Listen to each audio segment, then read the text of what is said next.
Ang kwentong ito ay hango sa totoong buhay. Mula ito sa isa nating kabayan na itago na lamang natin sa pangalang Mako. Taong 1972, Mindoro. Sa isang liblib na baryo na tinatabihan ng bundok halkon, may isang batang kilala sa pangalang Mako. Tahimik lang siya, madalas nag-iisa. Pero sa likod ng kanyang payat na katawan, may tinatagong lihim na tanging mga matandang albularyo lamang ang nakakaamoy. Isang batang dibino.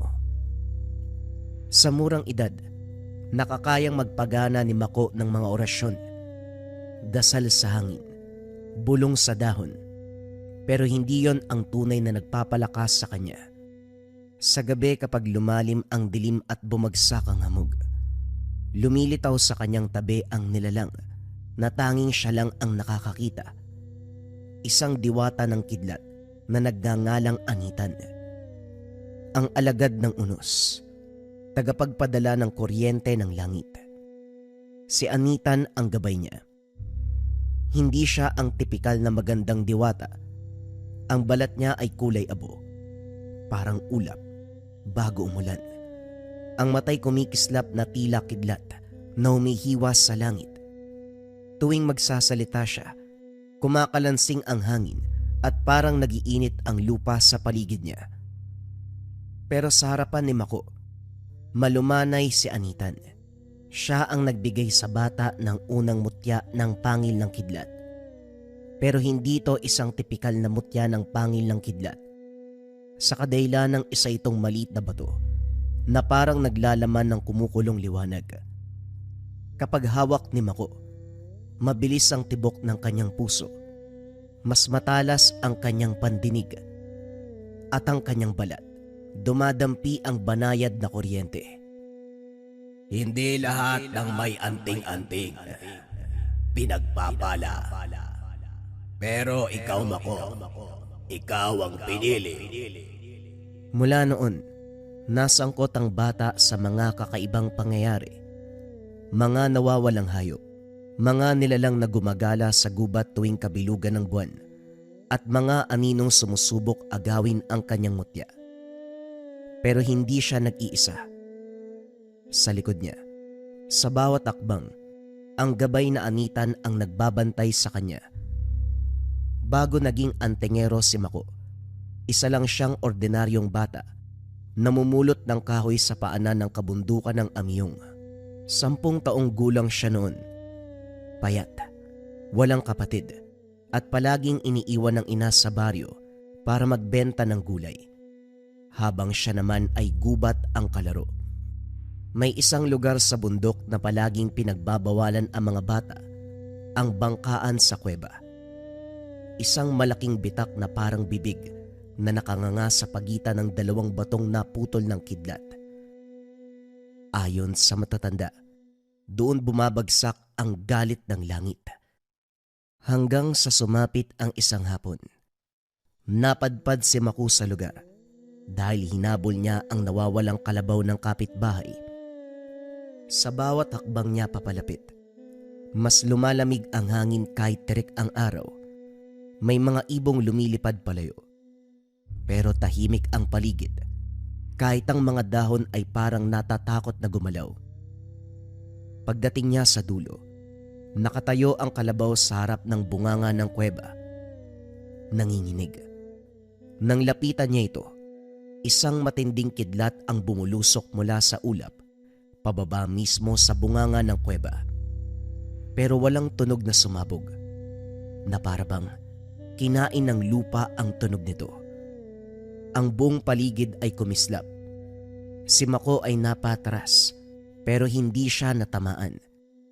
Sa halip sa gitna ng usok at amoy ng nasunog na hangin, may isang hugis na unti-unting nabubuo. Isang figura ng babae. Ang katawan ay parang ulap. Ang buhok ay gumuguhit na tila naglalaro ang kidlat dito. Ang mga mata, may liwanag na kaakit-akit pero nakakatakot. Bakit ka narito, anak ng lupa? Napatigil si Mako. Hindi siya makatakbo. Hindi siya makapagsalita. Hindi lahat nabubuksan ng kidlat. Pero ikaw hindi ka tinamaan.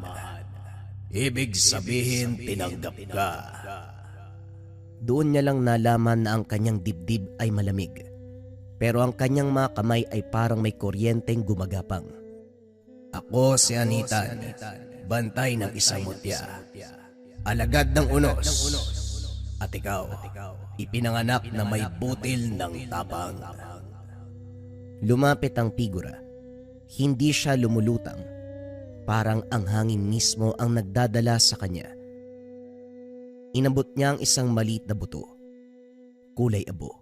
Ngunit may kumukutitap na liwanag sa loob.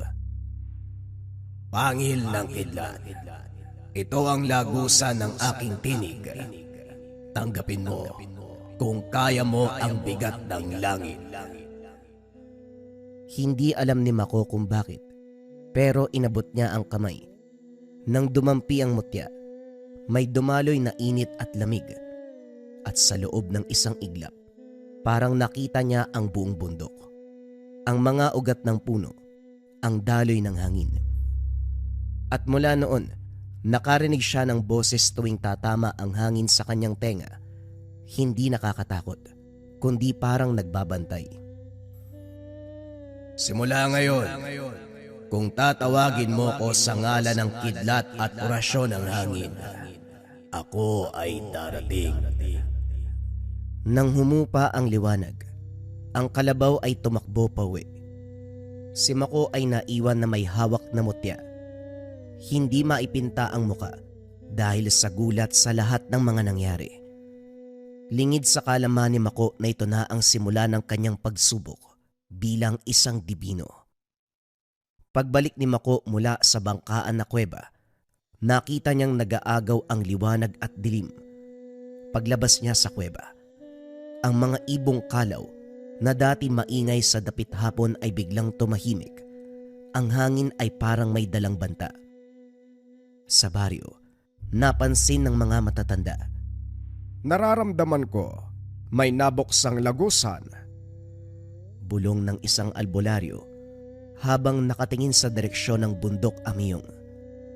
Pero para kay Mako, ang gabing yon ay ordinaryo lang hanggang sa dumampi ang malamig na simoy at narinig niya ang bulong sa tenga. Mako, maganda ka. Kinagat niya ang labi. Karga niya ang mga paghakot ng kahoy pauwi. Pero ramdam niya, sinusundan siya ng kung anong mabigat. Presensya na galing sa gubat. Pagdating sa gilid ng sapa, nagsimulang kumalusko sa mga dahon. Isang amoy ang sumingaw, parang pinaghalong nabubulok na karne at basang lupa. Paglingon niya, may malamlam na pulang mata sa ilalim ng puno. May 3 nilalang ang lumabas mula sa dilim. Mga sigbin. Pero hindi yung karaniwang sigbin sa mga kwento. Mas malaki. Mas maitim. Ang mga paa ay baliktad. Nakaharap sa likuran. Parang kinain ng dilim ang balahibo. Ang dila nito ay mahaba at parang nababalot ng asim at bulok. Anak ng kidlat, ibigay mo sa amin ang mutya. Nagsalita ito pero hindi bibig ang gumalaw. Sa utak niya tumama ang boses. Mabigat at nakakasuka. Kinapa ni Mako ang mutya. Kinabahan siya. Pero hindi pa naman handang umatras. Anitan, anong gagawin ko? Lumakas ang hangin. Ang buhok niya ay gumalaw. Huwag kang tatakbo. Huwag kang matatakot. Hawakan mo ang mutya. Sundin mo ang sasabihin ko. Nanginginig pero desperado. Sinunod ni Mako. Hinugot niya ang mutya mula sa bulsa. Kumikislap ito ng mahina. Sinunod ni Mako ang sinabi ng Anitan. Sa pagbigkas niya, biglang uminit ang hangin. Parang may sumisirit na kuryente sa mga sugat. Isang kidlat na kulay asul ang pumutok mula sa kanyang kamay. Humampas sa lupa sa harapan ng sigbin. Tumilapon ang lupa Parang may sumabog. Gumalaw ang nilalang. Umatras sandali pero hindi pa tapos. Sinubukang usalin uli ni Mako ang mga kataga. Pero tumalon ang mga nilalang. Mabilis siyang sinunggaban. Nakahanda na sanang kagatin si Mako. Nang walang ano-ano, biglang may isang malakas na alon ng hangin ang tumama mula sa gilid. At sa liwanag ng buwan, lumitaw ang hugis babae. Kulay ulap, nakalutang. Walang iba kung hindi si Anitan. Ngunit ngayon, hindi na siya maamo. Ang mata ay nagbabaga. Ang buhok ay kumikislap. Umatras ka, nilalang ng dilim. Bago pa makasagot ang sigbin, hinampas ito ni Anita ng isang kidlat na parang latigo. Tumilapon ang mga nilalang. Sumabog ang mga ito na parang usok na nasunog na balahibo. Naglaho sa gubat na parang abo. Huminto ang hangin, humina ang liwanag, at tumingin ang diwata kay Mako. Iba na ang itsura nito. Unti-unting naging maamo, maging ang boses ay nagbago. Ito ang unang babala. Kapag merong kang mutya, may mga maghahangad. Huminga ng malalim si Mako. Hindi niya alam kung matatakot ba siya o matutuwa. Pero isang bagay ang malinaw. Hindi na ordinaryong buhay ang tatahakin niya. Para hindi mahirapan si Mako, nagsabi ito kay Anitan na kailangan siyang sanayin upang magamit ng lubos ang mutyang tangan. Sumang-ayon naman si Anitan. Napangiti pa ito na animoy tuwang-tuwa sa sinabi ng bata. Nakikita ng nilalang ang pagkasabik ni Mako sa lihim na karunungan. Kinabukasan maagang tinawag ni Anitan si Mako bago pa sumikat ang araw. Paggising nito, katulad ng nakasanayan, hindi niya na naabutan ang kanyang ina dahil sa pagmamadali. Umaalis ito para maghanap buhay. Ang bata ay bagong gising pa. Halos madapa habang naglalakad papunta sa paanan ng kabundukan. Pagkarating sa lugar, kailangan mong tumakbo. Takbo? Saan ako tatakbo? Biglang humampas ang hangin na parang alon na sumipa sa likod ni Mako. Takbo! Dito nagsimula ang unang araw ng pagsasanay. Pinatakbo siya ni Anitan, paikot sa paanan ng halkon, habang ang hangin mismo ang humahabol sa kanya. Parang pader na tinutulak sa kanyang likuran. Kung bumagal siya, sinasampal siya ng malamig na hangin. Kung titigil siya, hinihila siya nito para tumakbo muli. Pagod na pagod ang kanyang katawan at halos hindi na makahinga. Ilang ulit siyang pinatakbo paikot sa kabundukan. Hingal na hingal ang bata, pero ngumiti si Anitan. Puso ang pinapatibay. Kapag mahina ang loob, walang silbi ang mutya. Ginawa ito ni Mako sa loob ng isang buwan. At matapos nun, dinala ng Anitan si Mako sa itaas ng bato. Napakatarik at madalas tinatamaan ng kidlat. Isara mo ang iyong mga mata. Ha? Anong gagawin ko? Makinig ka. Sa una, ang naririnig lang niya ay simoy ng hangin at kaluskos ng puno. Pero habang lumilipas ang minuto, parang may naririnig siyang mas malalim. Isang bulong. Parang mga ingay na naglalakad sa pagitan ng mga dahon. Mga nilalang na hindi nakikita pero totoo. Yan ang huni ng kalikasan. Kung hindi mo maririnig ang gubat, kakainin ka nito. Pagdilat niya ay nanginig ang katawan. Hindi dahil sa takot, kundi dahil may mga bagay pala na talagang gumagalaw kahit walang hangin. Isinabay ni Mako ang pagtakbo at pagmuni-muni sa paligid araw-araw.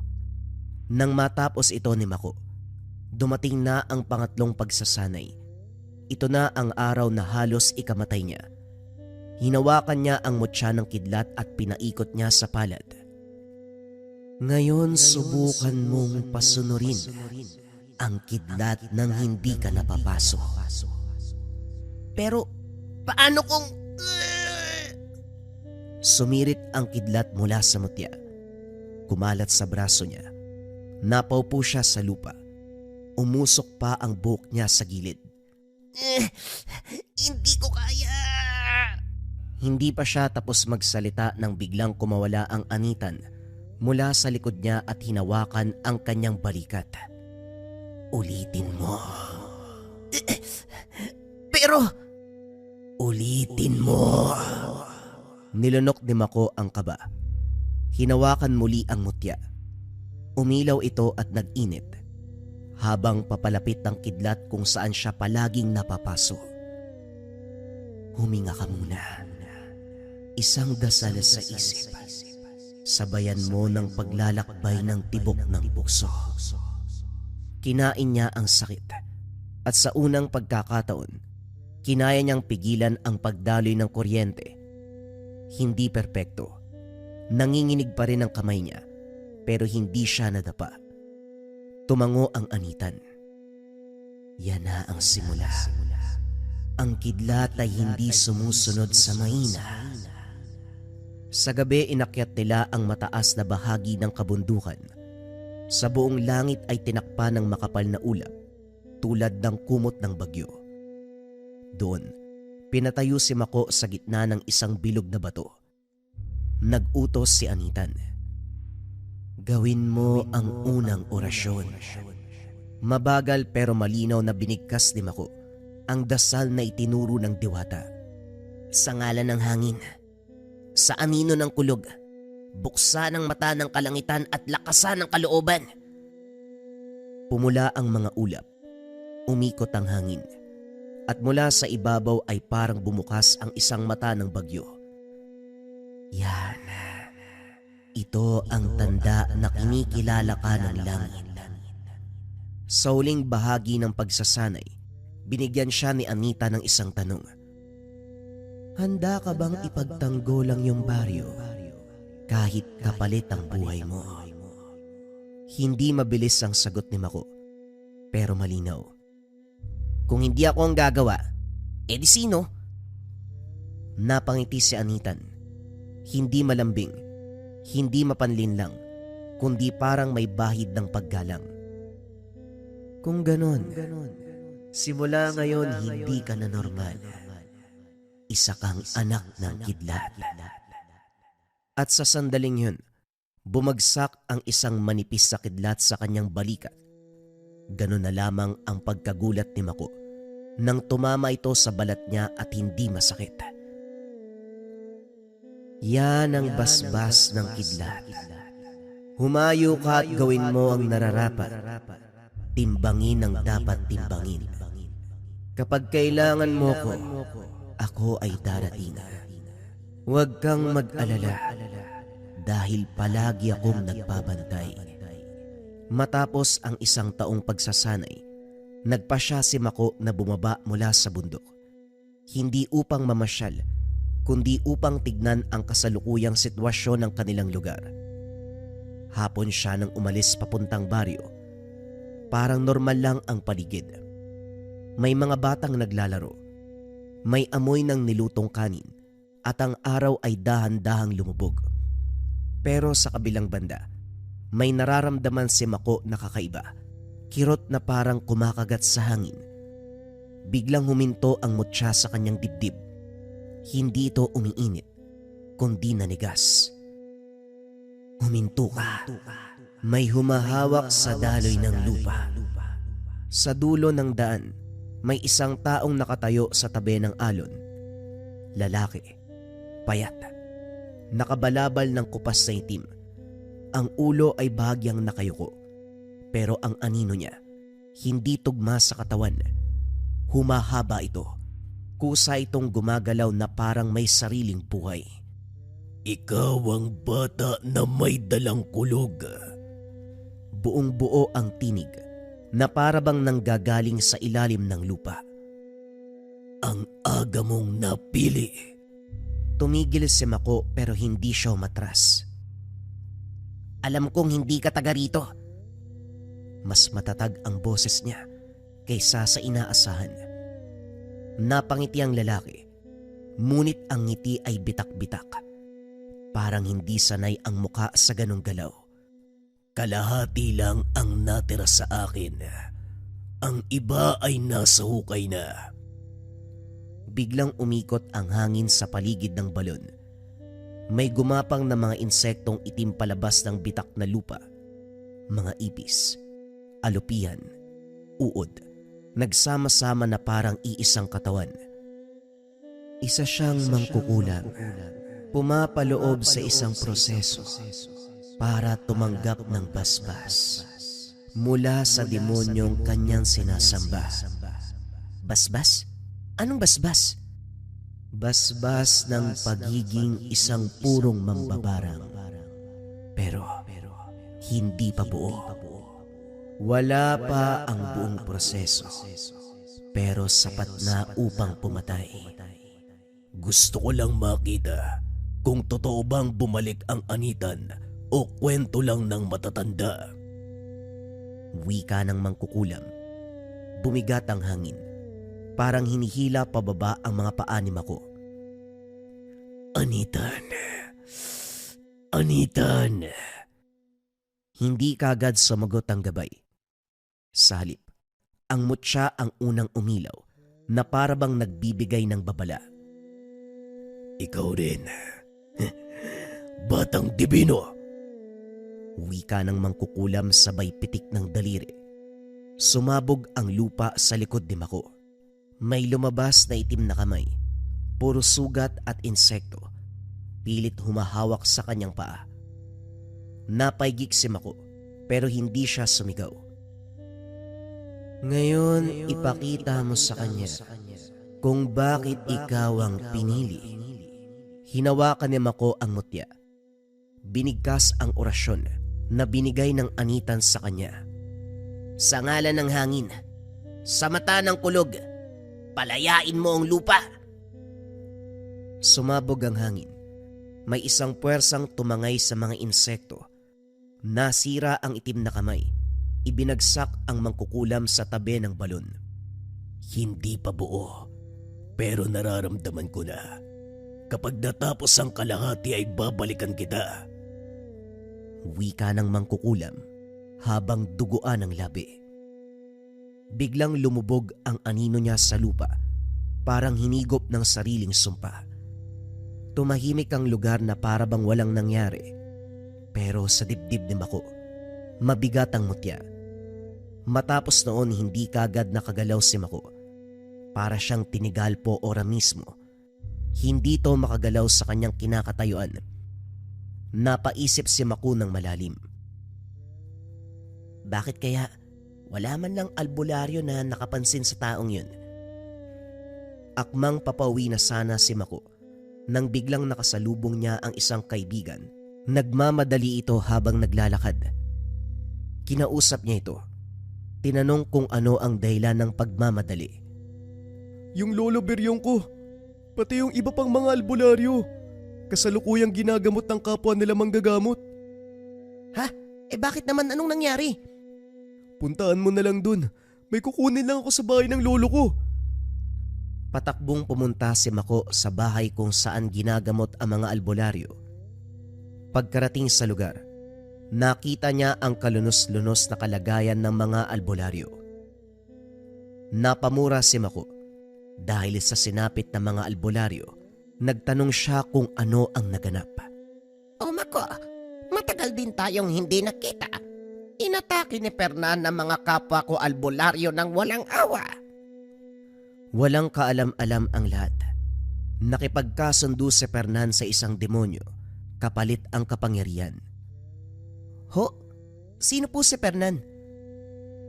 Ayon sa matanda, si Fernan ay isang antingero na kasapi ng kanilang samahan. Isa siyang mangkukulam, pero nasa mabuti siyang panig noon. Siya ang tagamasid ng kanilang grupo.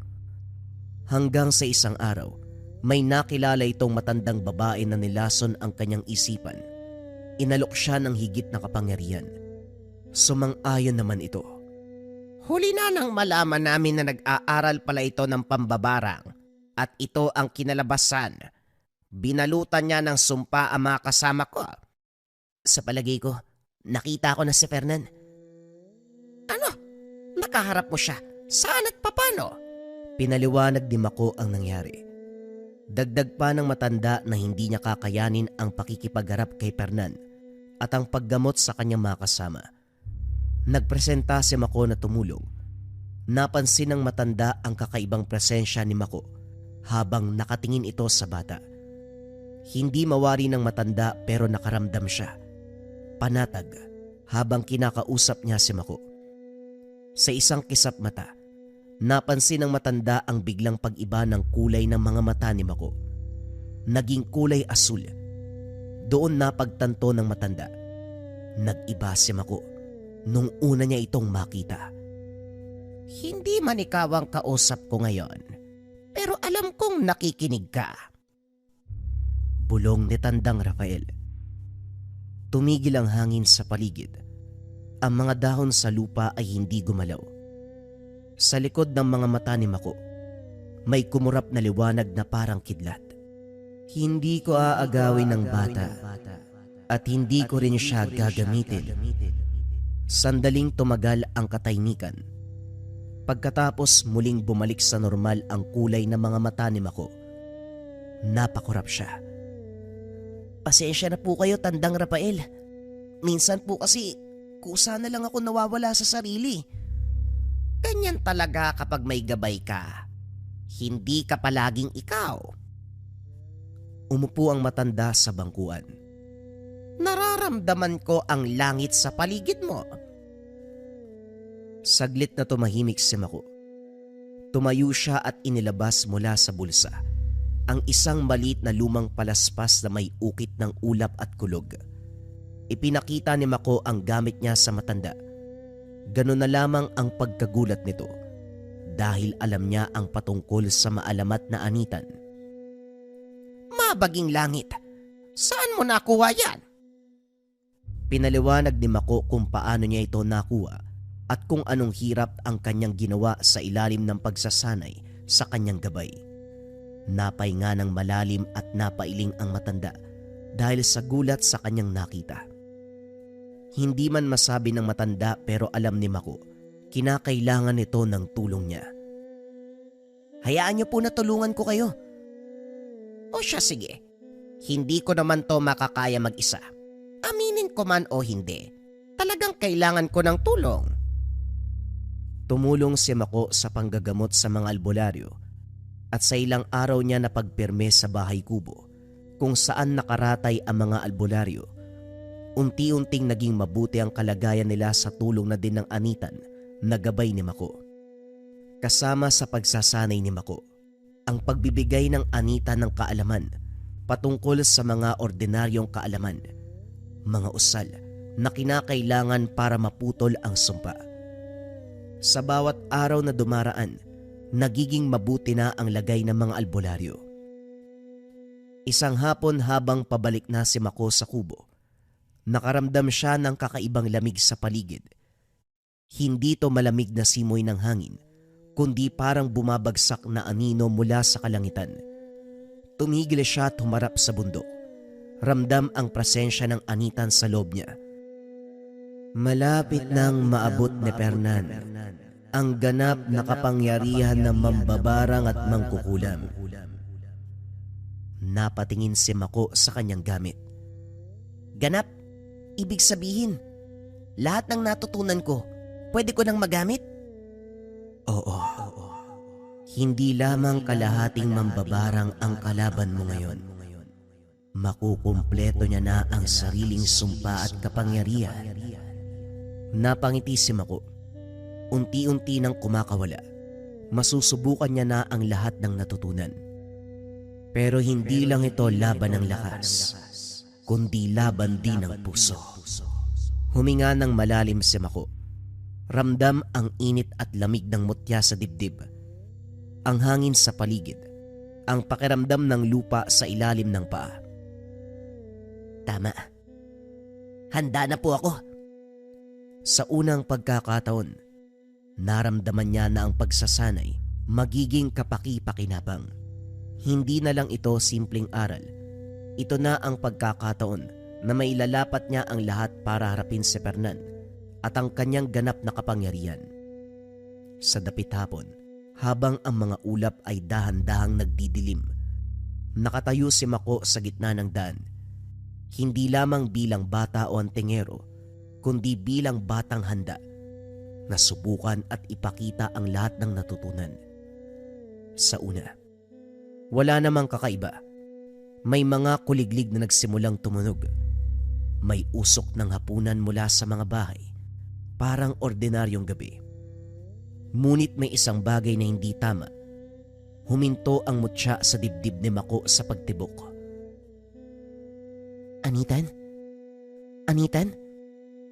Hindi kaagad sumagot ang diwata. Sa halip, may dumaan na amoy sa hangin. Amoy ng basang lupa na hinaluan ng dugo at bulok na dahon. Isa-isang namatay ang tunog ng kuliglig. Parang may nakinig. Sa gilid ng daan sa pagitan ng dalawang punong kahoy, may aninong bumaba kahit palubog na ang araw. Hindi ito malinaw, parang bahid lang sa mata. Pero nang humarap si Mako, naroon pa rin. Pinapakiramdaman ka niya. Hindi ka pa niya hinaharap. Sinusukat ka pa lang. Biglang may gumapang sa lupa sa paanan ni Mako. Isang ipis. Kasunod ang isa pa.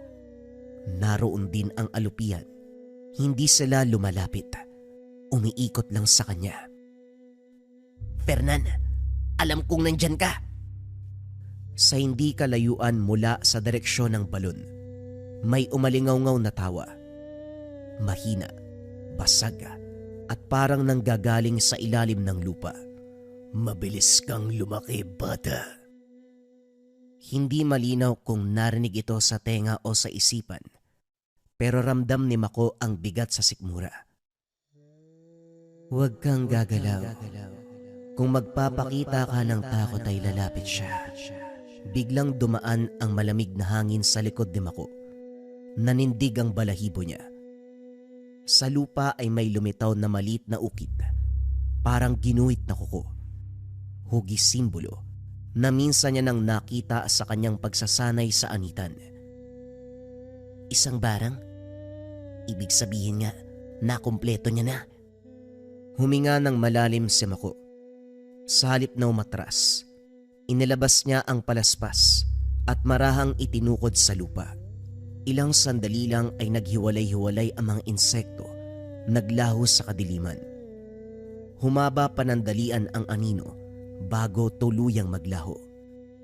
Bumalik ang tunog ng kuliglig na parabang walang nangyari sa lugar. Pero alam ni Mako, nagsimula na ang kalbaryo. At sa pagkakataong ito, hindi lang siya ang hinahabol. Maging siya, hinahamon na ni Fernan. Pagdating ng tahanan, nakita niyang nakatayo ang iilan sa mga albularyo. Ngumiti si Mako habang papalapit sa mga ito. Kinumusta ang albularyo. Tinawag na matanda si Mako sa kadailanang may nararamdaman itong kakaiba sa kanya. "Mako, nakaharap mo na naman ba si Fernan?" "Opo." "Sinusukat niya lang ako, sabi ng anitan. Hinamon niya ako para bang gusto niya na magkaharap na kami. Anong gagawin mo ngayon?" Napayuko si Mako. Malalim ang iniisip. Bumalik ang lahat. Ang unang kidlat sa kuweba, ang mga aral ni anitan, at ang kalahating anino ni Fernan na unti-unti nang lumalakas. Huminga siya ng malalim. Hindi to hinga ng bata, isang hinga ng pagpapasya. Ako po ang haharap kay Fernan." Wika nito. Napatingin si tandang Rafael. "Sigurado ka ba? Ikaw ang haharap mag-isa?" Tumango si Mako. "Kung marami po ang sasama, mas marami ang masasaktan. Si Fernan, kumukuha siya ng lakas sa takot at sa dugo, pati na rin sa ingay at gulo. Kung haharapin ko siya mag-isa, wala siyang panghugutan ng lakas." Natahimik si tandang Rafael. Tinitigan niya si Mako hindi bilang bata, kundi bilang isang tao na may dalang pagpapasya. "Alam mo ba, maaari ka nang hindi makabalik." Dahan-dahang tumingala si Mako. Sa kanyang mga mata, may bakas ng kaba, pero mas nangingibabaw ang liwanag ng determinasyon. Alam ko po, pero kung hindi akong haharap sa kanya, siguradong babalik lang siya ng babalik. Mas lalakas, mas madami ang masasaktan. Sa loob niya ay marahang nagsalita ang anitan. Kailanman ay hinding-hindi kita pipigilan. Humigpit ang kamao ni Mako. Hindi ako nag-iisa. Kasama ko ang mga aral nyo at ang gabay ng langit. Lumapit si Tandang Rafael at nilagay ang kamay sa balikat ni Mako. Mabigat pero puno ng paggalang. Kung yan ang pasya mo, hindi kita pipigilan. Yan ba ang usapan nyo? Pero tandaan mo, ang tunay na lakas ay hindi lang pagpuksa, kundi sa pagpigil din ng sarili. Tumango si Mako. Kinuha niya ang palaspas at kinapa ang mutya ng kidlat. Sa unang pagkakataon hindi siya lumingon pabalik. Habang papalayo si Mako, unti-unting dumilim ang langit. Isang hudyat ng napipintong huling laban. Habang naglalakad si Mako, bumulong ang anitan sa kanya. Sinabi nito, nararamdaman ang presensya ni Fernan sa kabilang bundok ng halkon. Pinuntahan ni Mako ang direksyon kung saan ang sinabi ng gabay. Pagdating niya sa paanan pa lang, nanlumo na si Mako. Sa kadaylanang napakaraming bangkay ng mga hayop ang nasa paligid, animoy binalot ng sumpa ang buong lugar. Sa patuloy na paglalakad ni Mako, hindi niya maatim ang mga karumal-dumal na nakikita. Nang galaiti sa galit si Mako, napakuyom ito ng dalawang kamao. Huwag mong hayaan na balutin ka ng galit, Mako. Kailanman, hinding-hindi ko siya mapapatawad sa ginawa niya sa kalikasan. Nanginginig pa ang kamao ni Mako. Kumalma ka. Kahit ako man, hindi ko rin mapigilan ang puot. Ngunit kung magpapadala ka sa emosyon, siya ang mananalo. Pumikit si Mako. Huminga ng 3 beses at dahan-dahan. Isang hinga para sa lupa, hangin at kidlat. Sa patuloy na paglalakad, may nakita siyang kumikislap na ilaw sa gitna ng gubat. Sa kanyang paglapit nakita si Fernan na nagriritual. Mula sa likod ng mga punong balete, nasilayan niya ang bilog na guhit sa lupa gamit ang abo at dugo. Nanikip ang dibdib ni Mako. Ang mga punong nakapaligid sa ritual ay tila natutuyo kahit buhay pa. Ang mga dahon ay nangingitim at ang lupa ay parang may mga sugat na patuloy sa pagdurugo. Ramdam niya ang kirot, hindi sa katawan, kung hindi sa kalikasan. Anitan! Anitan! Ito ang dahilan kung bakit hindi siya maaaring mabuhay. Hindi lang siya kumukuha ng kapangyarihan, sinisira niya rin ang balanse. Sa gitna ng bilog, nakita ni Mako si Fernan. Nakaluhod, nakadilat ang mga mata. Ngunit hindi na parang tao, may dilim na gumagalaw sa loob nito. Mula sa dibdib ni Fernan, unti-unting humihiwalay ang anino, isang anyong baluktot. Parang hayop na binuo mula sa galit at sumpa. Napakagat sa labi si Mako. Gusto niyang sumugod. Gusto niyang pigilan. Ngunit naalala niya ang sinabi ng anitan. Kumalma. Obserbahan at intindihin. Sa bawat orasyong binibigkas ni Fernan, may bahagi ng lupa ang namamatay. May insekto na nahuhulog. May hangin na nawawala ang sigla. Doon napagtanto ni Mako ang katotohanan. Hindi lang si Fernan ang kalaban, ang ritual mismo ang kailangang tapusin. Dahan-dahan niyang tinukod ang palaspas sa lupa. Hindi pa oras ng kidlat, hindi pa oras ng laban. Ngunit sa sandaling yun, habang pinagmamasdan niya ang ritual, nag-iisip na ng paraan si Mako kung paanong tatapusin ang lahat. Nakita ni Mako, ngumiti ng kaunti si Fernan. Parang alam niya. Parang inaantay niya. Sa gitna ng ritual biglang huminto ang pagbigkas si Fernan. Ang apoy ng mga kandila ay kumurap. may pag-aalinlangan. Mula sa anino ng mga puno, naramdaman ni Mako ang biglang pagbabago. Hindi lakas, kung hindi kawalan. Anitan, may mali! May mali, Anitan! Hindi naman kagad nakasagot ang diwata. Sa harap ni Fernan unti-unting bumukas ang lupa. Hindi malalim pero sapat para ipakita ang laman nito. Isang lumang anting-anting na pamilyar ang umangat mula sa hukay. Hugis araw, may basag ito sa gitna. Nanlaki ang mga mata ni Mako. Yan ang anting-anting na mga albularyo. Proteksyon yan, hindi sumpa. Ngumiti si Fernan, pero walang saya sa mukha niya. Marahil oo noon, pero iba na ang usapin ngayon. Dahan-dahan niyang hinawakan ang anting-anting. Nang sandaling yon, isang alaala ang bumuhos sa paligid. Hindi ilusyon kundi bakas ng katotohanan. Isang batang umiiyak, isang tahanang nasusunog, isang pangakong binitawan kapalit ng kapangyarihan. Binigay ko ang huling bagay na nag-uugnay sa akin bilang tao.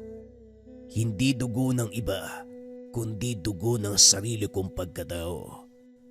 Nabuhay ako sa puot ko sa mga albularyo na wala man lang nagawa para tulungan ang pamilya ko.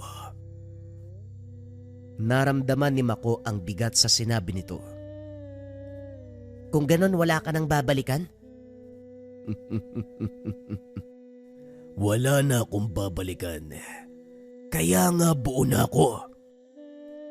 Bigla niyang idiniin ang anting-anting sa dibdib. May tunog na parang nababasag na salamin. Kasunod ang pag-alo ng kadiliman. Ang anino'y kanina'y hiwalay. Tuluyang pumasok sa kanya. Nagbago ang tindig ni Fernan. Hindi na siya mukhang tao, pero hindi rin halimaw. Isang bagay na wala ng kaluluwa. Yan ang kapalit kapag pinili ang ganap na kapangyarihan ng sumpa. Tuluyang pinuputol ang sarili sa balanse ng mundo. Hindi awa ang naramdaman niya, kundi pag-unawa kung bakit wala nang pwedeng magligtas kay Fernan. Tapos na. Ngayon bata, tignan natin kung alin sa atin ang tunay na buo.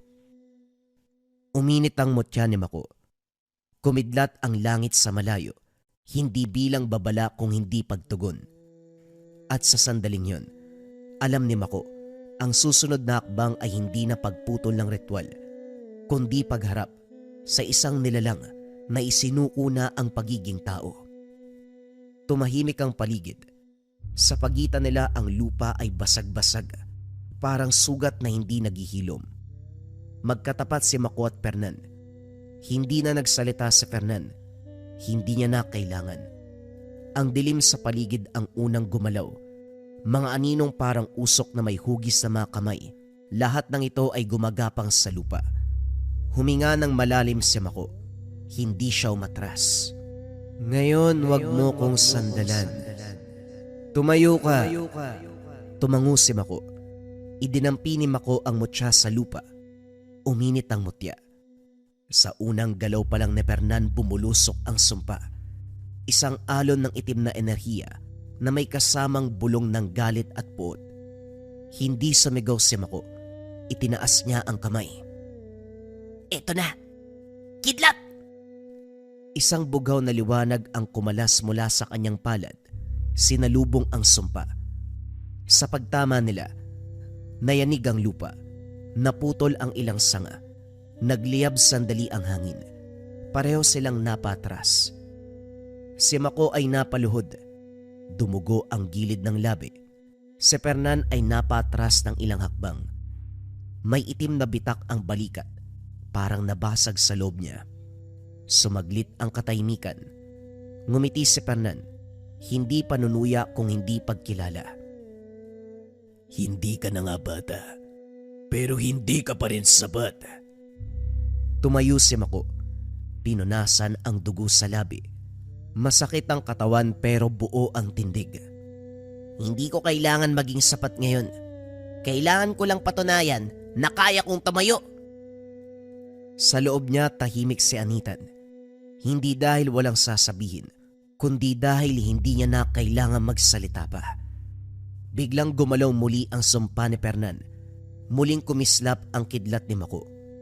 Muli silang nagbanggaan, sumpa laban sa kidlat, dilim laban sa balanse. Sa ikatlong salpukan, sabay silang umatras. Parehong hiningal at sugatan. Pareho nilang alam na walang panalo. Ngunit may isang katotohanan na malinaw ngayon. Si Mako, kaya nang tumayo mag-isa. At sa dilim ng gubat, ang langit ay muling umungol. Sa gitna ng huling pagharap, ramdam ni Mako ang panghihina. Ang mutya sa dibdib niya ay kumikislap pero hindi na katulad noon. Parang nanghihingi ito ng pahintulot, hindi ng utos. Anitan, hindi ko na kaya mag-isa. Wika ni Mako. Hindi kagad sumagot ang diwata. Sa halip ay may nangyari sa loob ni Mako. Hindi siya sinapian. Hindi rin siya inangkin. Sa halip bumukas ang alaala. Ang bawat aral. Ang paghinto bawat umatake. Ang paggalang sa lupa bago humingi ng lakas. Ang pag-unawa na ang kidlat ay hindi lamang para sandata. Doon nagsalita si Anitan. Kailanman ay hindi kita sasapawan at gagamitin. Ipapaalala ko sa iyo kung sino ka. Biglang luminaw ang paningin ni Mako. Hindi lumakas ang kanyang katawan. Lumakas ang kanyang kalooban. Ang mutya ay hindi nag-aapoy. Ito'y huminto. Dahan-dahang kumalat sa buong katawan niya. Hindi bilang isang kapangyarihan, kundi bilang pag-unawa. Sa harap niya sumigaw si Fernan at pinakawalan ang lahat ng sumpa. Isang alon ng dilim ang bumuhos. Hindi sumalubong si Mako. Lumuhod siya. Idiniin niya ang palad sa lupa. Hindi kita papatayin, pero pipigilan kita. Sa sandaling yon, ang kalikasan mismo ang kumilos. Ang mga ugat ng puno sa paligid ay gumalaw. Ang hangin ay pumagitna. Ang kidlat ay bumaba. Hindi diretso kay Fernan, kundi sa pagitan nila bilang isang harang. Ang sumpa ni Fernan ay bumalik sa kanya hindi bilang parusa, kundi bilang isang katotohanan. Nabuwal siya. Tinanggalan ni Mako ng koneksyon si Fernan sa kadiliman. Sa uling sandali, naramdaman ni Fernan ang katahimikan. Wala nang boses ng dilim. Wala nang bulong ng sumpa. Sa likod niya naroon si Anitan. Nagpakita ito sa kanyang totoong anyo. Tapos na. Hindi dahil ginamit mo ko. Napagtibay mo ang koneksyon sa kalikasan. Pagbagsak ng dilim, bumalik ang tunog ng gubat. Ang amoy ng lupa ay huminga. Ang langit ay luminaw. Si Mako ay tumayo, hindi bilang sisidla ng diwata, kundi bilang taong natutong makinig sa mundo. Nang tuluyang humupa ang dilim, nanatiling nakalod si Fernan sa gitna ng gubat. Hindi siya namatay sa kidlat. Ngunit ang dating lakas na bumalot sa kanya, ang mga bulong, ang galit at ang sumpa, lahat ng ito ay naglaho. Parang hinubaran siya ng anino. Tinangka niyang tumayo, ngunit nang hina ang kanyang mga tuhod. Sa unang pagkakataon matapos ang mahabang panahon, katahimikan ang bumalot sa kanyang isipan. Wala nang tinig na nagtutulak. Wala nang kapangyarihan na humihila. Isang taong walang sandata at walang sumpa ang naiwan. Ito pala ang matitira kapag kinuha ng dilim ang lahat. Wika ni Fernan habang nakatingin sa kamay. Hindi na siya hinatulan ni Mako. Hindi na rin siya tinanong. Ang kalikasan na ang musga. Unti-unting gumalaw ang lupa sa paligid ni Fernan hindi bilang kulungan, kundi bilang pagkakahiwalay. Tinabunan siya ng hamog at mga ugat, hindi para pahirapan, kundi upang putulin ang huling ugnayan niya sa labas ng ugat. Hindi siya namatay, pero kailanman ay hindi na siya makakabalik pa. Isang buhay na alaala ng maling pinili. Pagsikat ng araw, iniwan ni Mako ang lugar. Tahimik, walang tagumpay sa muka. Pagdating sa baryo, nagtitipon ng mga tao. Nakita nila ang sugat sa kanyang braso, ang putik sa kanyang paa, ang mutyang tahimik na nakasabit sa kanyang dibdib. Lumapit si Tandang Rafael. Iho, tapos na ba? Hindi na po babalik si Fernan. Wala na ang sumpa.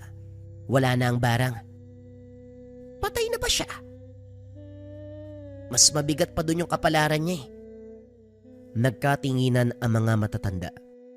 Alam nila ang ibig sabihin.